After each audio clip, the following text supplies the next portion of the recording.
ఏమని ఇచ్చి సంపూర్ కానీ ఇంత మాత్రం కొట్టకూడదు అని చెప్పింది. ఇంత ఘోరం ఏ ఆడపిల్లకు జరిగేది సార్. అలాంటి శిక్ష పెట్టాలంటే ఏమని ఇచ్చి చంపాలి. ఇలాంటివి మాత్రం పెట్టొద్దు, ఏ ఆడపిల్లకు రావద్దు. ఎందుకు చేయాలి ఇది?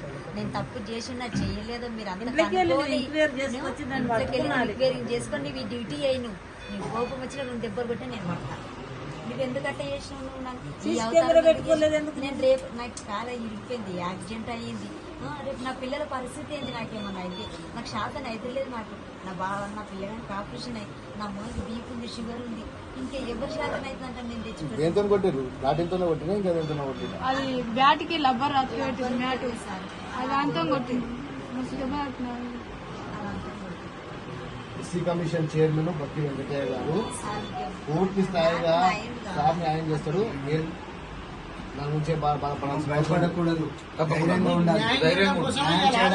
మేము అండగా నీకు ఉంటాం, న్యాయం చేస్తాం, మేము భయపడ్డాం, ధైర్యంగా ఉంటాం. నేనైతే మీకు నేను మంచిగా ఒక చెల్లెల్లాగా ఎప్పుడు మీకు ఇష్టం సార్. కానీ నేను మాత్రం నేను అంత దొంగతనం నాకు ఆకలి అయితే కట్టింది సార్ అని అనుకుంటున్నా. నాకు అది దొంగతనం వచ్చింది సార్.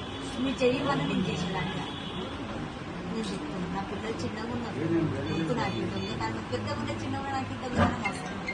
ఆయన నాగేందర్ కదా, ఆయన ఏం కులమమ్మా?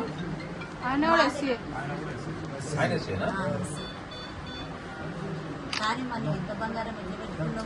సేమ్ ఒకటి కాస్ట్ ఆయన బంగారం ఉందా? బంగారం ఉందా? సార్ అది కానీ ఇంత బంగారం ఉందా? ఒక్కసారి ఒక రకం మాట్లాడతానే రాదు. ఒకసారి 28 అంటే, ఒకసారి 20 అంటే, ఒకసారి 26 అంటే, ఇట్లా మళ్ళీ ఒకసారి 10 లక్షలు, ఒకసారి 8 లక్షలు అంటే, ఒకసారి 30 తులాల బంగారం. నేను ఏ దానికంటే నేను ఆధారపడాలి. నా పానమాన తీసుకుంటే కానీ నేను మాత్రం ఒక బంగారం